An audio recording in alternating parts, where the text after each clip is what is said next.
Hi, everyone, and welcome to Fashion Decipher. My name is Sean Williams, and today our guest is one who is extremely talented in finding vintage pieces. I am like a big fan of vintage shopping and thrifting, and when I came across her, and I was so enthralled by just her full aura.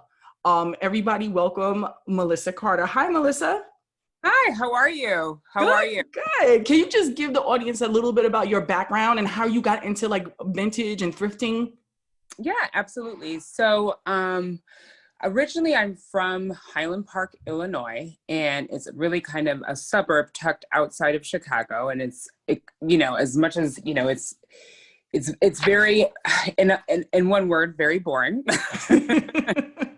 And when I was young, I always knew that I was different and I'm not the best illustrator, and I'm definitely not the best, when it comes to art. My art really kind of laid in fashion. And because in my neighborhood, it was so kind of cookie cutter, so very, standard Gap, standard Abercrombie, it's just those styles didn't resonate with me. So Mhm. in about fifth or sixth grade, I asked my mom to take me to the city to go vintage shopping or to explore stores in the city is what I kind of remember. Mhm. And my mom has a history of just taking me to garage sales and, county sales. And as a child, when I was, 1 through 10, that's extremely boring. But Mhm. as I got older, I was able to reflect on the uniqueness of items that she found there. And I kind of wanted to explore what city stores had to offer. So when I went to the city, that's when Urban Outfitters just kind of opened. I really liked the aesthetic of that store. I love the Diesel store. And then I remember on the same block, there was a store called Hollywood Mirror. Mm. And Hollywood Mirror was actually my first vintage store that I have ever been into in Belmont in Chicago. So I was able to kind of just go through rows of vintage and some of the styles that I was looking at that, at the time my mom was not going to invest in, I was able to find for obviously 50, 75% off retail. Mhm. So then that's when kind of my passion for vintage was born. I love that. We have that in common because my mom really huge vintage antique thrift person. And Mm-hmm. as a kid, like you said, going into those spaces, we're like, it smells in here, and girl, if you smell Yeah, mothballs, awful. like why are Yes. you in here? Like why can't we go somewhere else? Like, Yes. we just didn't want to be there. But it wasn't until I got a lot older and I was understanding clothes and liking clothes that I was seeing she was picking up like name brand things for like $12. And I'm like, Yes. wait a minute. Yes. Where did you find this like Gucci belt for like $12? Like, and vintage Gucci. I'm like, where did you find? She was like, oh, I went to the thrift shop in like Cedarhurst in Five Town or the Upper East Side. And I'm like, what? So now I started to go with her. That was like in my, I'm gonna say late teens, early 20s. Mm-hmm. And Melissa, as you know, you're well acquainted with the city. In the Mm-hmm. Upper East Side, they had like really great thrifting, and there was like three great shops there at the time. Yeah. Two are gone. Yeah. Memorial Sloan Kettering, um, Yep. Cancer Care Thrift Shop, which is still there. Memorial Sloan is closed, and Arthritis Thrift Shop. So we went in the 80s all around to the three stores, back and forth, finding things, going through every single rack, and Yeah. just the gems that we have found. And I've, grown to love it. So I definitely understand you on that. Totally. Yeah. There's something about, vintage merchandise or things that have been worn. It's the type of energy that they carry that a retail store can never provide. And there's a level of storytelling of items you find. So, quite recently, and I know this is kind of getting off of the question, but I was thrift shopping in Chicago, and we went to a thrift store, and I found like these really just like stunning kind of performance wear. Oh. And when I walked in the store, I tried on some of the pieces, and then I learned that they were actually the original clothing from Eddie Clearwater, which is one of the top blues singers in Chicago, has won Grammys and, has so many accolades. So I was moved to buy the piece because it was inexpensive, but then it was almost like kind of keeping his spirit alive. Mm-hmm. And when I got in the car, I was like, well, who is Eddie Clearwater? So I Googled him, and then I started listening to his music. And usually I'm very good about like steaming and washing, but that's a piece that I say, I still kind of feel his energy on this. I'm not washing it. Right. I think I there's a love level that. when someone says, where did you get that? There's a level of storytelling that vintage allows you to do.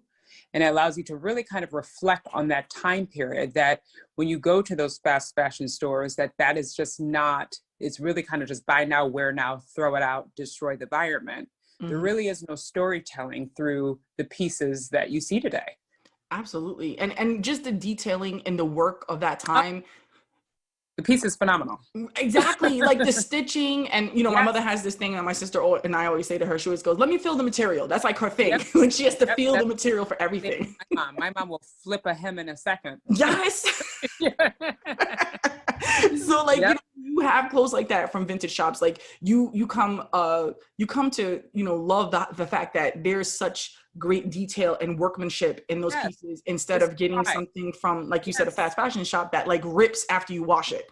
Yes, exactly. So like, let me ask you this, Melissa, like what is like, how is your method when you go into these shops? Like, how do you know how to target the right piece? Is it a feeling? Do you go in there and look for a particular thing that day? Like if you say today, I'm looking for things from 1980s, I'm creating like a decade moment, or do you go in there like looking to source particular things, or you know it when you see it?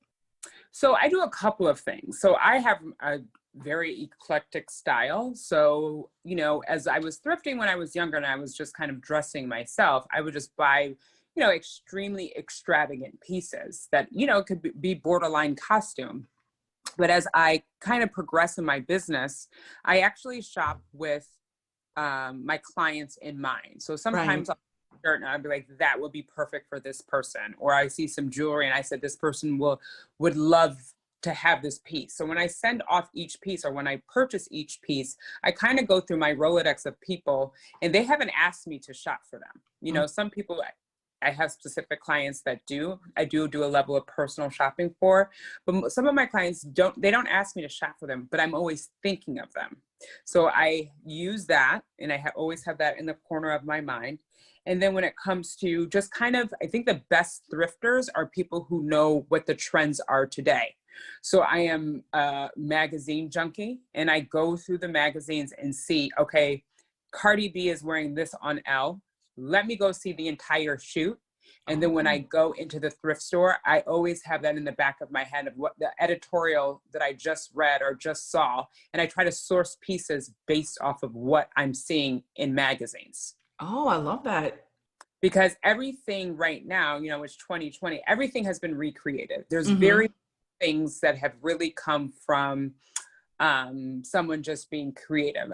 When it comes to kind of, I want to say mid-tier. Now, when it goes into avant-garde and luxury fashion, very different. But even then, fashion always starts with a blueprint, and the blueprint is always in thrift stores. It really is. I love that, Melissa. You're actually absolutely right. Yeah, I look at magazine articles.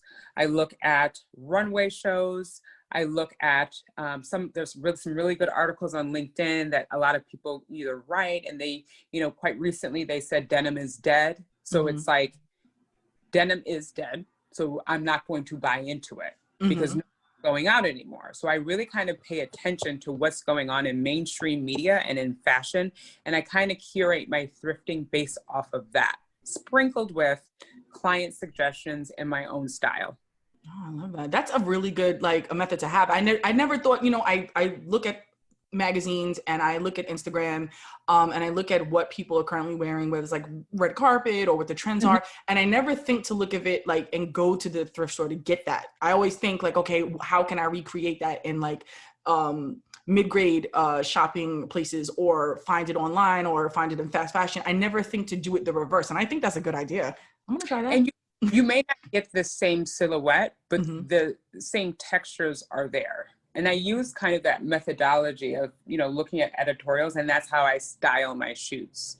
So when it comes to, taking the pictures and putting them on the website, even if it's my 10-year-old son taking them, I look at how they were shot and what that photographer is trying to get you to see, be it texture, be it style, be it color. So I do take a very creative approach, but I do a lot of market research before I just say, I need to have a photo shoot, or I want this photographed. I love that. I love that idea. And Melissa, how do you like when you shop and let's say you do find a gem and let's say you do if it's something that you found that you sourced from the ideas you got from a magazine, how do you know what to keep? Like what's good when you vintage shop? Like how do you know it's a good piece? So when I vintage shop, I actually don't look at labels first. Mm-hmm. What I do is I just search for texture. Mm-hmm. And I will obviously have an empty cart, and then I'll just go through rows and I'll just pull texture first. I usually do jewelry first because I think it's just, sometimes when you have an idea of what jewelry you're getting, you can kind of curate a collection based off of that. And then when I do the clothing, like I said, I just look for texture and then I go through each piece. So I might have a cart of 100 things. Okay. Then I find like a quiet corner in the Salvation Army or wherever I'm at, and I'll hang each piece and look through them. And I'll try to style with what I have. What I've pulled, I'll try to style with it like in the thrift shop. So if I have 5 jackets, 6 dresses, and I'll say like, how can I get this to be a cohesive statement? Mm-hmm. So I'll go through and I'll pull. Now, when I go through each piece and I decide what I like, I then look at labels. So obviously if it's something Gucci, that's being kept. Mm-hmm. But I'll look at labels and then I'll do like a small research session. And this is when I'm in the thrift store. Like, who is this designer? When did I last see it? Who was wearing it? Then when I figure that out, I also look at quality. Mm-hmm. So at that point, I probably edited 40 pieces and now I'm down to, let's say, 60. Then I'll go through and I'll find like a part of a thrift store that has natural sunlight, and I'll hold every piece up to that light to see if I see like any stains or anything crazy. That eliminates a lot of pieces as well. I check for holes. I check for like, dry rotting, anything. And then that's when I kind of edit down my pieces. So maybe now I'm at 28 pieces. Right. So it's a level of, yes, just kind of knowing what you want. But I also think that, part of what I'm seeing was missing from thrift shops is a level of curation. Mm-hmm. When I went to Paris, most of those thrift shops are curated extremely well. But I think what I don't see enough of in the United States is like really curated thrift. So Europe, like I said, when I went to a couple of thrift stores there, and everything was by color. It was merchandise in a way that was wardrobed, where I feel in the US, everything is just kind of like thrown, and it's almost like, back to when you're in 5th grade and you have to dig. Yeah. So if and when I do a pop-up shop, that's kind of how I want it to feel. I want it to feel like thrifty chic, where I'm marrying high-low brands and taking it back to vintage and thrift. I love, that you're so right. I'm thinking as you're talking and you're saying that, I'm thinking of all the thrift stores I've ever been in, and it's literally just hung up by like category. So it's like jackets, jeans, and you really have to, my mom's a rack looker and I'm not. I'm like scanner of the room, but that's how I don't find the things she finds. But yeah, you have to dig. Yeah, you really do. But if it's styled in a way, and why, Melissa, do you think it's not done that way? Like, why do you think? Well, I think it's just because, unfortunately, when you think of a thrifter, you think of someone who may not have the means to afford. Right. And unfortunately, I think when you're in a financial situation where you can only afford a $2 top and $5 jeans, people don't put enough attention on making it look nice because they just feel that you're not used to nice things. So why should we merchandise this for you? So I think, I like to make my stuff extremely affordable because I don't want to sit on it, 1. And 2, I think going into a thrift store that is overpriced, even if it's like a vintage store that someone does the exact same thing I do, and it's like, girl, you got this for $1. Mm-hmm. Why are you charging $300 for this? I just feel like it's kind of, it's really unfortunate. And I think that's why more people don't thrift, is because they don't want to dig, nor do they want to pay those insane prices. I want to make it so that the average girl who is a regular girl, doesn't have to be a supermodel, can go in and feel like she's special. Right. So I do that from the experience I create, all the way down to the packaging. I don't care if you spent $8 with me.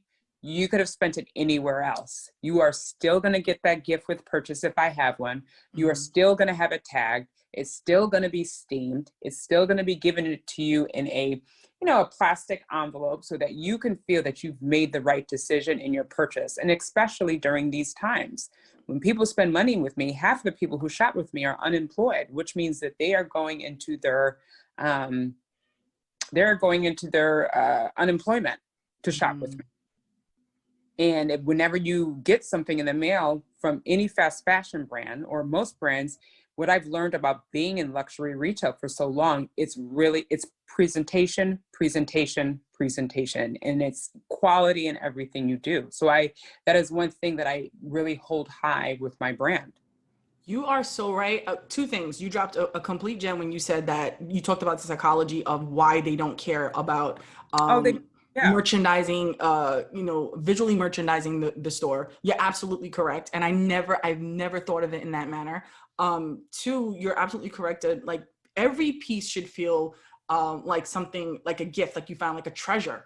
Yes. And just presenting in that way. And I'm, as you said, working in luxury, all the years that I've worked in luxury, packaging makes all the difference in the world. If it didn't, Yes. Louis Vuitton wouldn't change packaging every so often. We wouldn't know the Tiffany blue color. We wouldn't know the Cartier red, or the bottom of Louboutins won't be red. So that type of signature makes people come back. Even the new Bottega Veneta, like their packaging is beautiful with the green and the beautiful.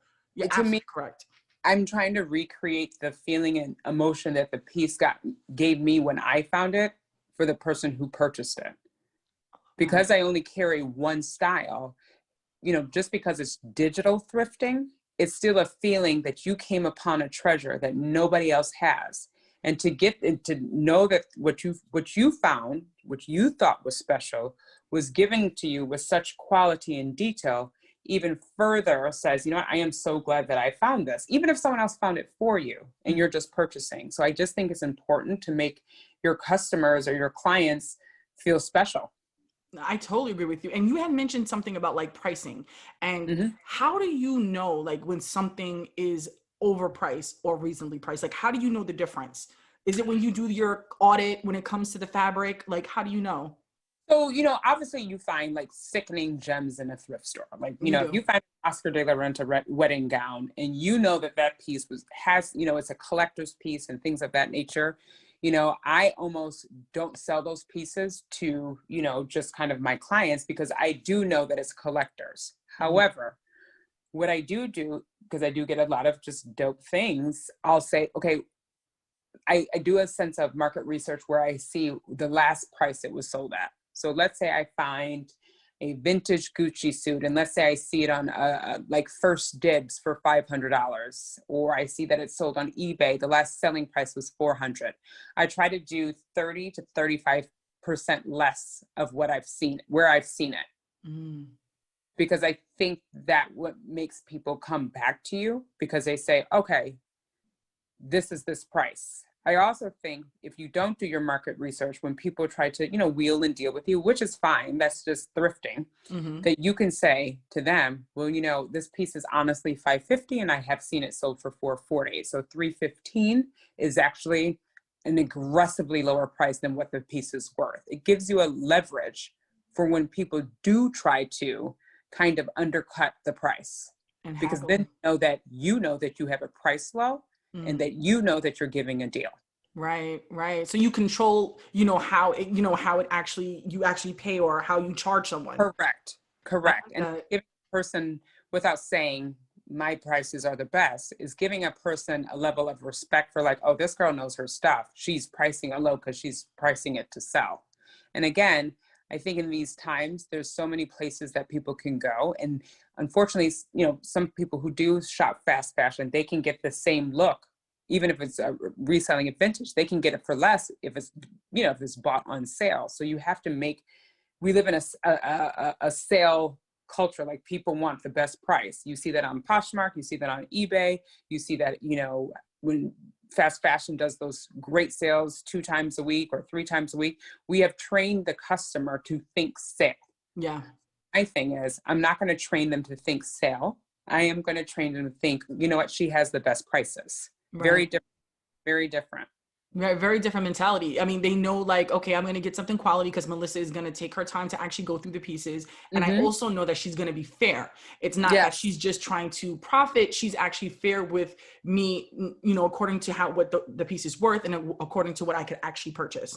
correct, I correct. love that. And what, Melissa, how do you feel about like the rise of secondhand shopping again? Like I know right now so many people secondhand market is almost as big as like luxury market. With Yep, so many brands like co-signing. I just think now Gucci did a deal with the Real and yep. they're selling through them, and then you have what is that? Fashion File. And you Mm-hmm. have all these different places that people are buying designer things like for hundreds of dollars less, very close to original price. But how do you feel about the popularity of secondhand shopping now? Do you think that like interferes with vintage? Do you think vintage is going to get there again, or how do you feel about that? I think, there's always there's a revival of vintage, I think every year. I think Mhm. that it's gotten even more revived is because you do have these selling platforms where people are going on Poshmark and Depop and whatever, heroin, Grailed, because it's a level of income, right? Mhm. So I do think that's part of the reason. I don't also think that thrifting and the thrift culture is a state of mind. So Mhm. yes, things can be hot for some people and then they can trail off. I've been thrifting since 7th grade. So I've seen the revival go up, down, up, down. I don't really think there's a competition. I think it's how are you innovating the experience? Right. Anybody can go to a thrift store and do the same methodology that I do. They can check Mhm. for tags, they can do this, they can put stuff in the cart. Anyone can do that. It takes a level of patience and innovation to make yourself stand out.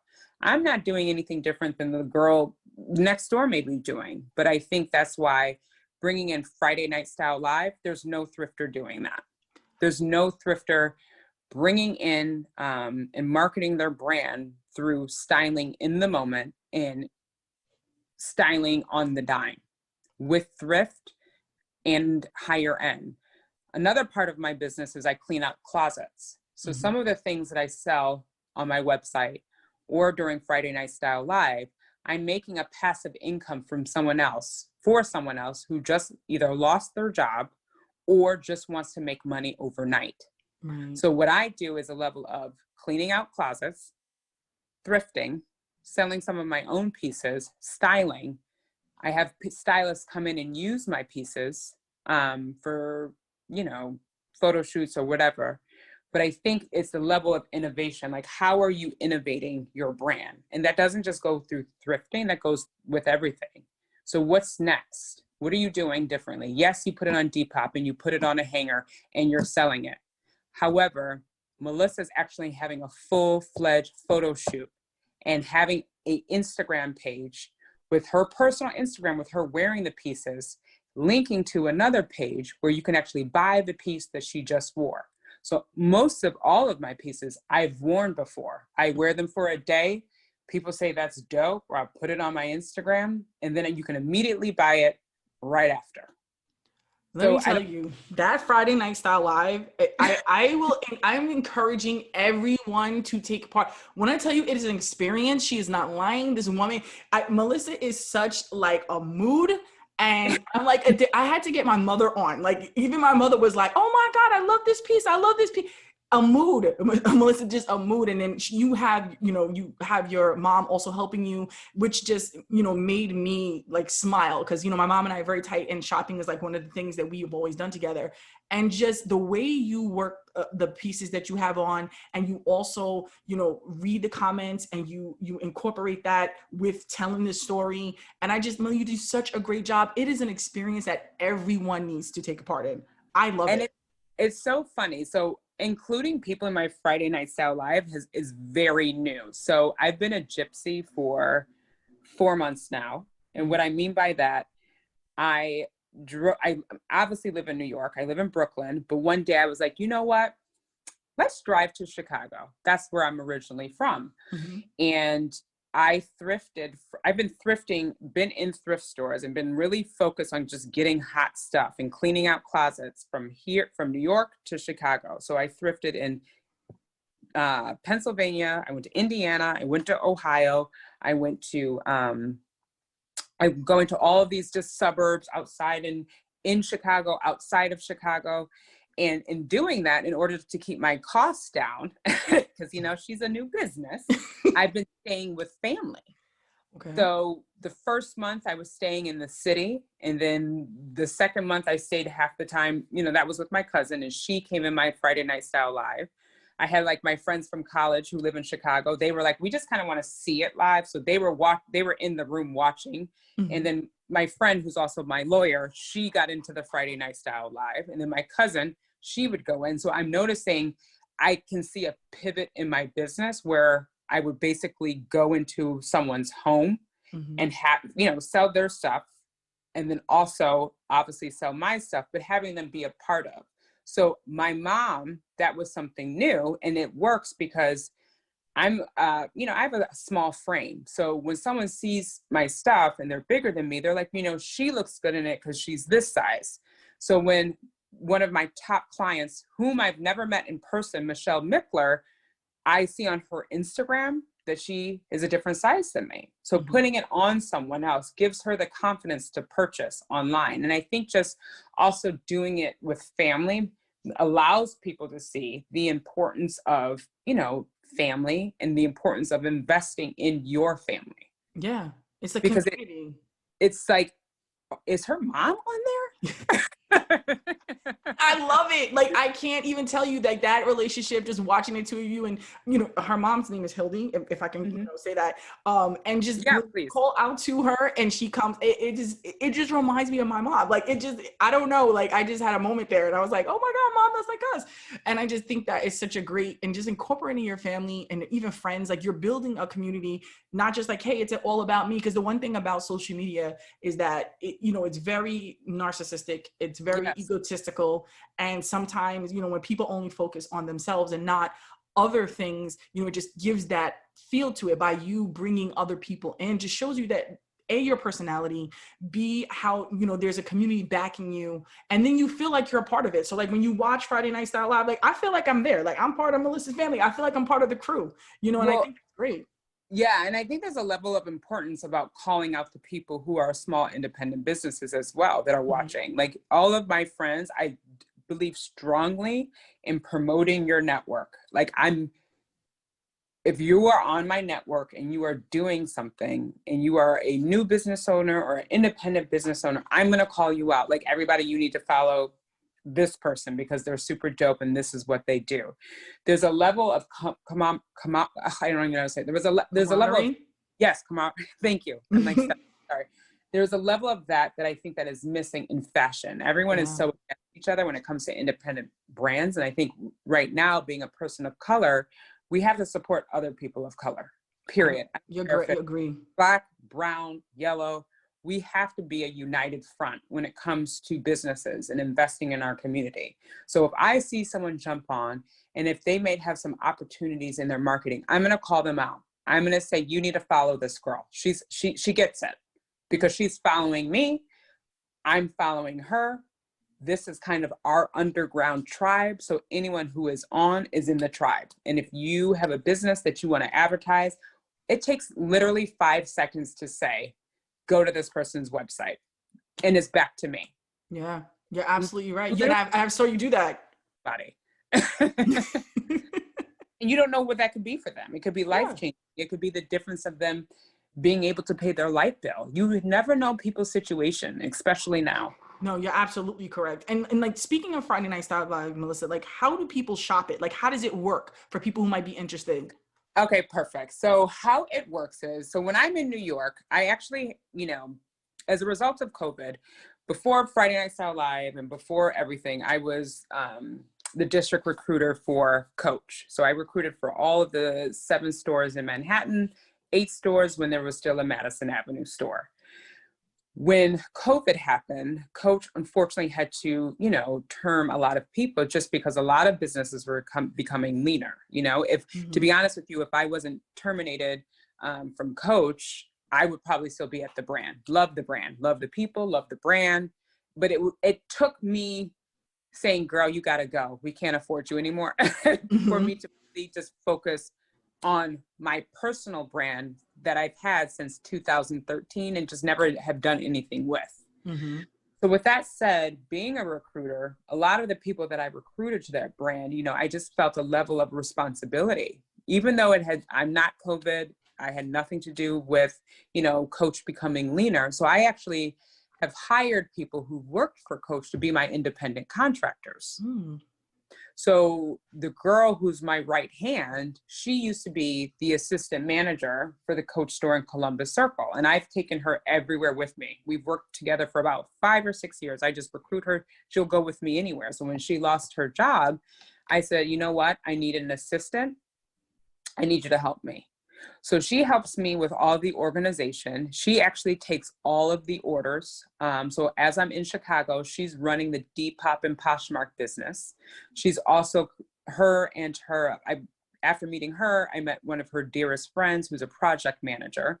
She is creating the framework to my business, and we're all women of color.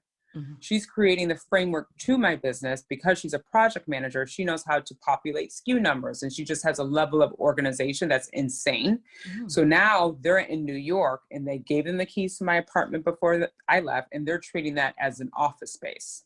So when Friday Night Style Live happens in New York, they're in Brooklyn, and I'm in Brooklyn, but they're in their homes. They're writing down each order and creating invoices through QuickBooks so that you guys get your invoice that same night. When I let them know I was going to Chicago, it was first supposed to be a 1-week trip. And then I was like, you know what? There's no rush.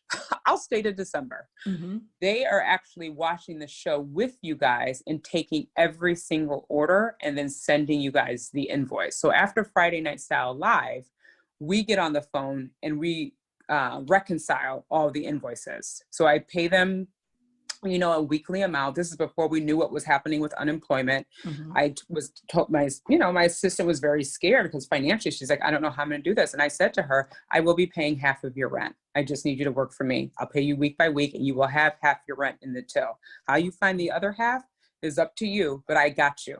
Mm-hmm. So that's amazing. If you are going to order and be on Friday Night Style Live, the rules of the game is this. This is a positive kind of shopping experience, but it's also cutthroat at the same time. I put on a piece, and if somebody likes the piece, then if someone likes the piece and they just want to buy it straight up, they just say mine. Now, if someone's asking questions about the piece, like, oh, what's the fabric, what's this? And someone says, oh, I'm taking it, it's theirs. Because if you don't know that the piece is dope, I'm not going to explain it to you. Somebody mm-hmm. else sees it as being dope, so it's theirs. So when that happens on Friday Night Style Live, the person who's doing the most shopping, I will direct the live and I will just style that person. Mm-hmm. So let's say you buy a jacket. I'll say, okay, Shauna, you could wear this jacket with these really fierce pair of jeans. You can also like put on a brooch. You can actually attach a scarf, and then you could do this, this, and this. And then when people start seeing how I'm styling it, then other people will shop off of your style. I love that. At that point, you get an invoice, and then I actually put on every single piece. I shoot every piece, and I put sold on it.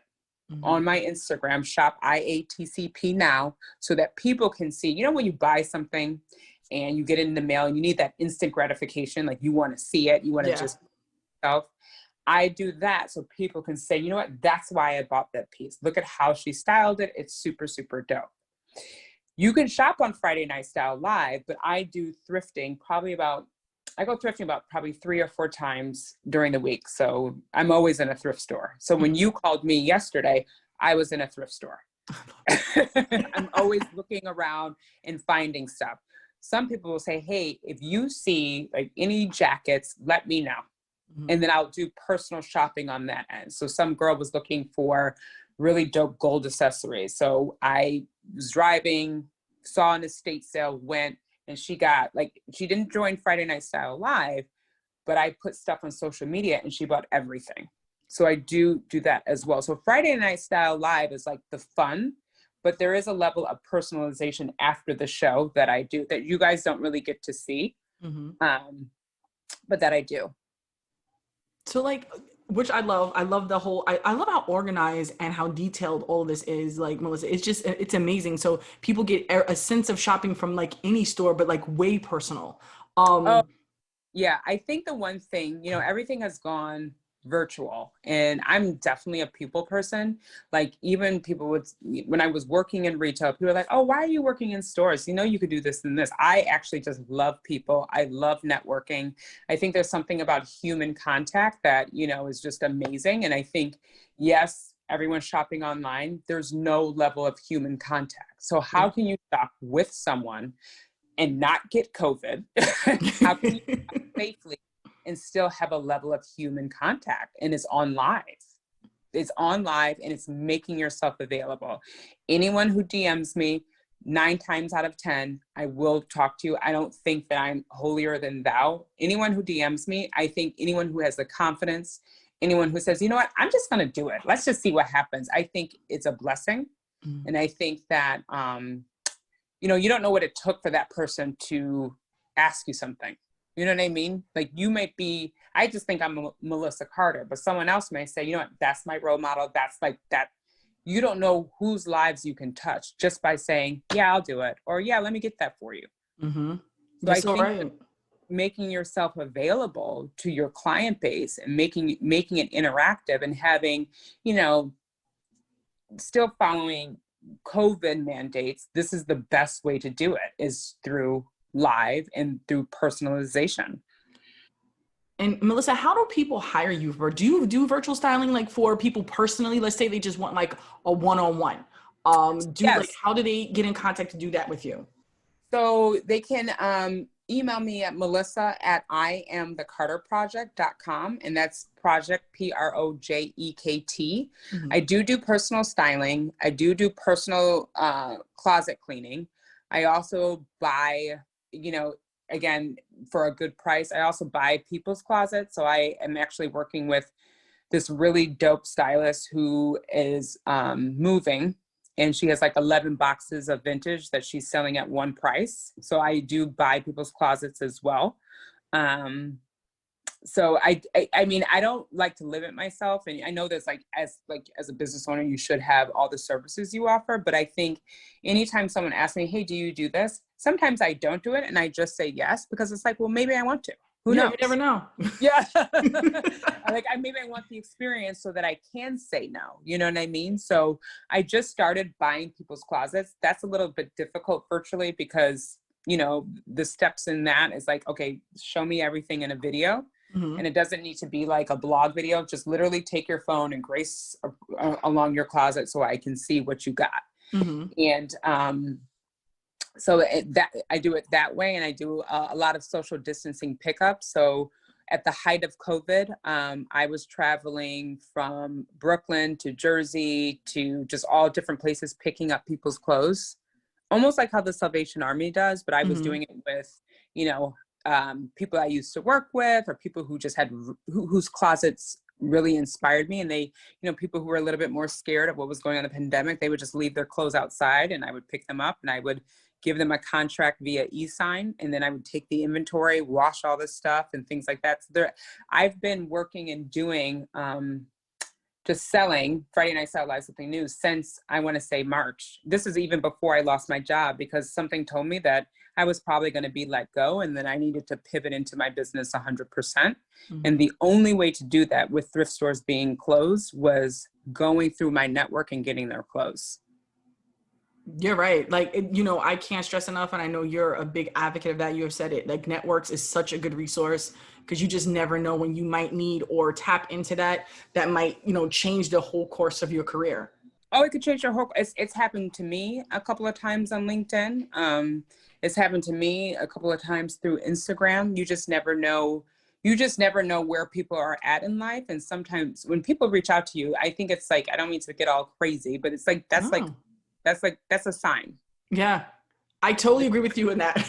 Because I saw you, I found, if everybody's interested, I found Melissa Carter on LinkedIn, and I saw a post we have a mutual LinkedIn connection, and the person liked it and wrote something. So it ended up in my feed, and I'm like, oh my God, this girl is so dope. I saw like the red lip and the shortcut hair, and I'm like, oh my God. So then I go to her page, because now I sound like a stalker, but I go to her page and I see the video, and I play the YouTube video, and she just talks about like why vintage, and why she fell in love with it, and really told a story, and it struck a chord with me. So I inboxed her, and she responded.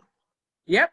Yep. I think it's super important. And then after talking to you last night and just, kind of giving you some in the minute mentorship, and then you telling me things that I should do, you just never know. Yeah. You never know. You absolutely. So like, Melissa, let me ask you, like, what do you think the value of vintage is? Because, that's what the name of this episode. The value of vintage, like you were saying, has to do with storytelling. It gives more people a way to like theme their closet. I know I spoke about this before. You worked at Coach, which Bonnie Cashin was like a designer for Coach, right? Yeah. And I saw the video from last Friday Night Style Live when we were watching it. You talked about the difference between Reed Krakoff and Steve Avere's, and I agree. And, yes. and now they have reincorporated a lot of Cashin pieces. I don't know if you follow Cashin Copy on Instagram, and she talks about like the inspiration of Bonnie Cashin throughout fashion. Like, do you look for some of her pieces when you go? Oh, I have several of her pieces. So her pieces are really hard to find in thrift stores, but you can try to find them, on like digital marketplaces. Bonnie Cashin is probably one of my favorite creative directors, because she was a costume designer in New York, and she was just well before her time. Any Cashin piece you can wear then, you can wear today. And Coach obviously is a dope brand before Bonnie Cashin, but she's the one who introduced women's wear and the turn lock and the bucket bag that your mom's carries, and the vibrant color. And no, there was no such thing as like key fobs, so to speak. I don't even know if they called them that. She created all of that. Not the monogram print, but just having a high quality bag. And the fact that she was one of the first female creative directors in a fashion house, I mean, that's amazing. It's amazing. So I think the value in vintage is knowing what you have and being able to stand out for less. I think that's the most important thing that vintage offers. I also think, when it comes to sustainability and just kind of looking at what's happening in our landfills and people finding, brands tags in jungles because no one's dumping them properly. I think we have a commitment to the world to wear our clothes longer. No, absolutely. I'm not going to sit here and say I have never bought something from a fast fashion place, but it takes me, if it's not like a staple black turtleneck, I'm not buying it. No, I totally agree with you. The only thing we did an episode on sustainability in fashion, and it is a big problem, even so much so that brands like H&M are trying to find ways to like recycle vintage, denim jeans, and recycle, cotton and some of the things that they make. They're trying to start a program to be more environmentally friendly.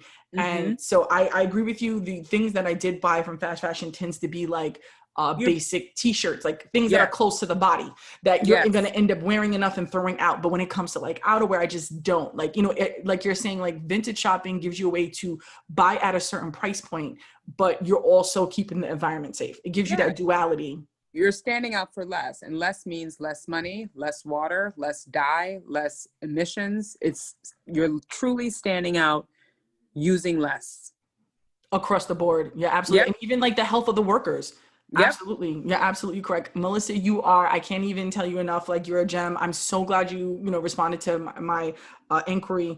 And just to come on Fashion Decipher and just really give people a way to understand what vintage is about, and maybe just start to explore that area of retail, instead of just the normal way of shopping, which people consider the everyday way of shopping. Yes. Well, thank you so much for inviting me. I look forward to working with you, and I look forward to lending you some pieces. Yes. When the world opens up, or when you decide to do, a face Zoom call. I really think it's amazing what you're doing. And I think, I think that your pivot is strong, and, anything that I can do to support what you're trying to do, I'm here for it. Oh, thanks, Melissa. So how can everyone find you? I know you said I am the carterproject.com. What about your Instagram page name? And I will Yes. list all links everywhere, but just to give, if people who are listening, they can in the moment look it up. Sure. So my like lifestyle page is I am the Carter Project, and project is spelled Projekt. Mhm. My website is www.shopiatcpnow.com. And if you want to shop in the moment, my Instagram is, you can DM me through my shop Instagram, which is again shop IATCP now. And most of those pieces you can buy online, but if they're not online, you can DM me directly and purchase from there. So I'm always available. So you can just purchase Okay. straight through me. Okay, and this episode will air next week, Wednesday, so right before Friday Night Style Live. What Oh, time does it yes. normally come on? So Friday Night Style Live has changed in time temporarily. We're starting at 7:30 and we're ending at 9:30. So it's 2 hours. But when I'm in New York, I actually start later. Mhm. And I will let you guys know because I don't want to confuse you. So it's 7:30 to 9:30, and that's going to be Central Time. So in New York, it would be from 8:30 to 10:30. That would be New York Eastern Time. Okay, so I'm gonna be there this Friday, which is when we're recording this, and I'm gonna be there next Friday, and this Okay. will be up so everyone can actually join to get the experience as well. And Melissa, thank you so much again for being on Fashion Decipher. You are a gem, and I really appreciate you. Oh, thank you so much. Thank you. All right, bye. Bye.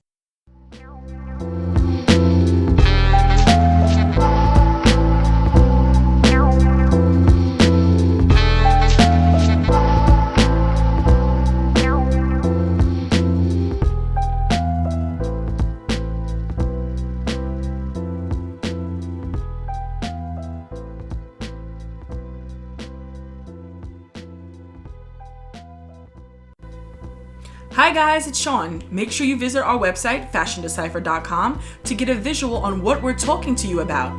Check out pics from events, of guest speakers, and exhibits. If you miss anything we post, you can visit our archives page. Also, while you're there, hit that subscribe button, leave your email, and if you like, a comment. Tell us what you think or what you would want to hear on an upcoming episode. Don't forget to follow and friend Fashion Decipher on social media. Check out what we're up to. Speak with you next week.